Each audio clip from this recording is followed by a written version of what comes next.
Today's topic is oxidations. So in this oxidations, I'll be dealing with you. Dealing with the certain reagents, oxidizing reagents. So if in the first, what do you mean by oxidation? Oxidation is the gain of oxygen, right? So here we are studying few of the oxidants like chromium. Chromium 6 oxidations with the 6 oxidation state.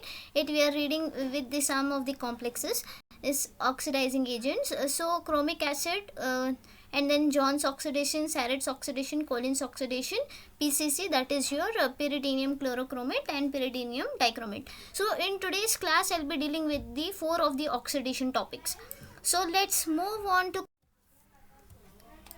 chromic acid. Chromic acid is having the formula as H2CrO4. So how you will write the chromic acid as Cr and then double bond OO and then OH, right? This is your H2CrO4. Alright, so this is your chromic acid. And then moving on to preparation, how you will prepare the chromic acids. Here you can use some of the chromic oxidizing agents such as the potassium dichromate, sodium dichromate, potassium dichromate, sodium dichromate, potassium chromate, sodium chromate, okay, and so on. So here if you will take the chromium trioxides, N will represent you the number of the atoms which is attached over here, plus the water molecule in the aqueous medium. If you will do at that time, you will get your chromic acid. Okay, so moving on to next step. Next method of preparation is you are taking either an sodium dichromate or the potassium dichromate in presence of the concentrated H2SO4. Chromic acid is prepared. Okay, moving on to application types. What are the applications where it gets affected? All right, so if you are taking either a primary or the secondary alcohols upon treatment with the chromic acid, it will result in the carbonyl compounds. So here if we will take the primary alcohols upon oxidation, then aldehydes is obtained, and again upon oxidation, this will tell it as an over oxidation if we will do the double time. Okay, twice of this if we will do, it is like over oxidation over here. If we will do again oxidation, it will result in the acid. And then if we will take the secondary alcohols upon oxidation with the chromic acid, we will end up with the product as ketones. So moving on to limitation. With the chromic acid, the primary alcohols will usually produce the over oxidation, that is your carboxylic acids, which I have showed you over there. Okay, and then here what happens is oxidizable group apart from the alcohols will also get oxidized. For example, here if you will see, other than this alcohol group, here which is the alkene group is there, and then methylene group is attached over here. Okay, so this both are getting affected. So this alkene is getting affected, this is undergoing the oxidation, and it is resulting you in the alcohol. And then this methylene group is there, that whatever the methylene group which is present over here, that is getting oxidized to your ketone groups. Okay, this is based on your Le-Chatelier's principle. Alright, this alkene is getting affected. It when upon hydrolysis, upon treatment with the water, at that time that there is a formation of the carbocation, and then there is a attack of the nucleophile. Water will act as a nucleophile, and you will end up with the alcohol as your product. Okay, so moving on to next, if we are taking this molecule, okay, this is a starting material or the precursor. What happens here is, if you will see here, there is an OH group, alcoholic group. This gets affected, will end up with the ketone group. This is an expected product, but it will not obtain over here. Okay, in this reaction. Instead, rather than if we will treat it with the chromic acid, what is obtained is this, whatever the dioxane group is there, right? We have studied in the protecting group and deprotection, right? When it gets deprotected, at that time, it is carbonyl compound will come and sit over there.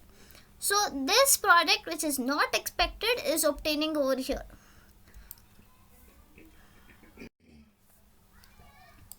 Moving on to mechanism. So if you are taking the primary alcohol, how you will result in the acid, and then if you are taking the secondary alcohol, how you will get an ketone group. So if we will take the primary alcohol and then if we will treat it with the H2CrO4, that time what happens?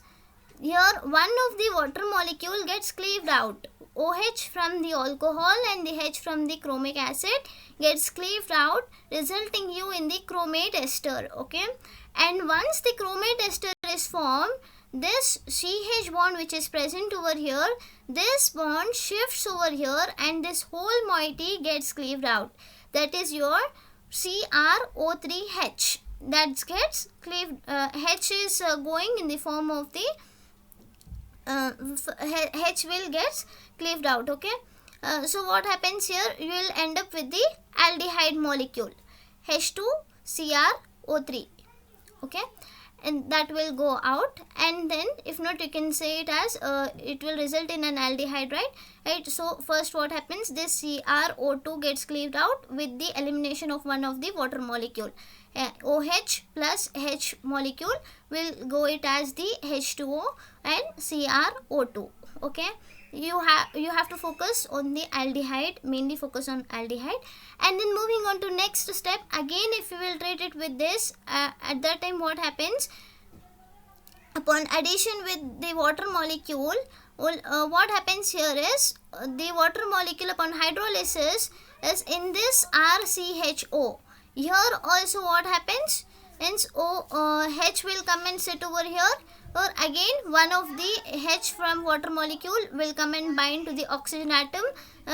First when it comes and attacks towards the carbonyl compound, water comes and attacks towards the carbonyl compound, what happens, this will gain negative charge, oxygen will gain a negative charge, again the oxygen will abstract the proton from the same OH twice. Okay, water molecule, intramolecular reaction, again that will neutralize your positive charge of the oxygen atom, and then you will result in RCH, OH and OH over here. That is your product over here. Okay, and then in the chromic acid, if you will in the chromate, that is your CrO2, what happens here, again the water when it comes and binds over here, at that time you have to add two of the OH molecules over here. Okay, and then what happens, again there is a cleavage of the water molecule, dehydration of the reaction which is taking place over here, resulting you in this adduct. Once this adduct is formed with the cleavage of the water molecule, this bond, H bond, will shift towards this side, and then this bond which is present over here, this will help to cleave the whole of the moiety. Okay, with the cleavage of this compound, that is your CrO2, and the water molecule gets cleaved out, you will result in the over-oxidation product, that is your acid molecule. Okay, and then moving on to secondary alcohol, if the secondary alcohol is treated with the chromic acid, here only simple step, the first step is the formation of your chromate ester. At the cleavage of one of the water molecule, you will get back your ketone molecule. Okay, so here what happens, H from the chromic acid and OH from the secondary alcohol gets cleaved out in the form of the water molecule, that is your dehydration reaction, and then again this bond from the CH, one bond shifts over here, and then there is cleavage of the CrO2 plus water molecule gets cleaved out, resulting you in the ketones. So moving on to next oxidation, that is the Jones oxidation. In the Jones oxidation, the reagents which is used is the CrO3 chromium trioxide, then aqueous acid H2SO4, and in acetone. So first what happens here is the acidic aqueous solution of this, first the acid has to be added in the chromic acid, and then it will make it as the acidic aqueous solution of your chromic acid, and then the acetone has to be added up to make it to the alcohol. Okay, and then if you will see here, the acetone will only bring the changes in the oxidation over here. So we are using the acetone as a solvent, and here the over oxidation is reduced, unsaturation will not be affected. Okay, double bonds will not be affected, and then used for the oxidation of simple unfunctionalized alcohol. Here it can also be used for the unfunctionalized alcohol. Also same thing happens here also. If we are taking the primary alcohol upon oxidation with the John's method, first you will end up with the aldehyde, and then again upon oxidation carboxylic acid is formed. Secondary alcohol upon oxidation with the John's reagent, the ketone is formed. Examples, here are certain examples. So if we are taking the cyclohexanol, okay, so if you will see here, there is an alcohol which is getting oxidized to an ketone molecule, and then again if you will see, the OH group is getting oxidized to O double bond O ketones, alcohol groups getting oxidized to O again ketones, and then here the over oxidation is taking place, that is your CH2OH is getting reduced to your oxidized to the carboxylic acid, and then CHOH, that is a secondary alcohol, is getting oxidized to your ketone molecule. Here if you will see, this is unaffected, whereas in the chromic acid case this was affecting, right?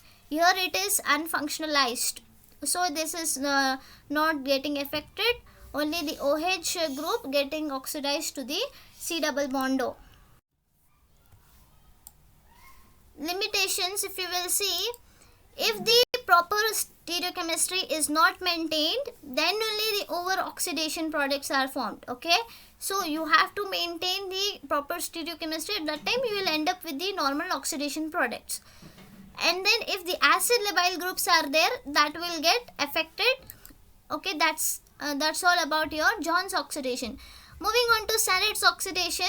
So in this, what are the reagents which are getting preferred is, so here chromium trioxide and the pyridine complex, this both of the reagents will be there for the Sarrett's oxidation.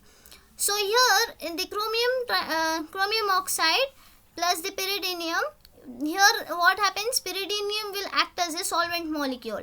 So chromium trioxide if we will take, and then if we will treat it with the 2 of the pyridine, in this complex is formed at 15 degrees Celsius to 20 degrees Celsius. Please put a degree Celsius over here, okay. There is a mistake, I have not typed it, typo error. And then application part, if you will see where it is used. So I have said you the alcohols are getting converted to aldehydes and ketones irrespective of what the alcohols you are using, and then there is no over oxidation products.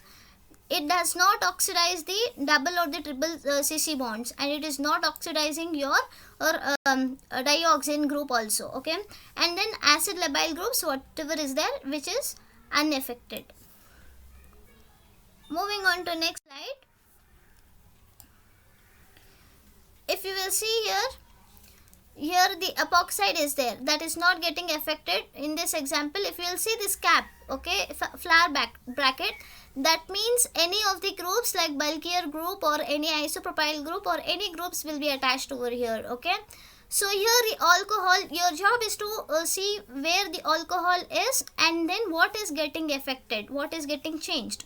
So here the secondary alcohol is getting reduced to the ketone in presence of the chromium trioxide pyridinium complex, okay. And then moving on to limitation, if you will see, after the oxidation, the isolation of the carbonyl compound from the pyridine, whatever we are separating this carbonyl compounds, right, from the pyridine is very much difficult. There if you will see in the in that back slide, earlier slide, you can see the complex formation over there. So if once it will form, it is not easy to separate them, and then byproducts whichever is forming, which are very toxic, and it is highly expensive, okay.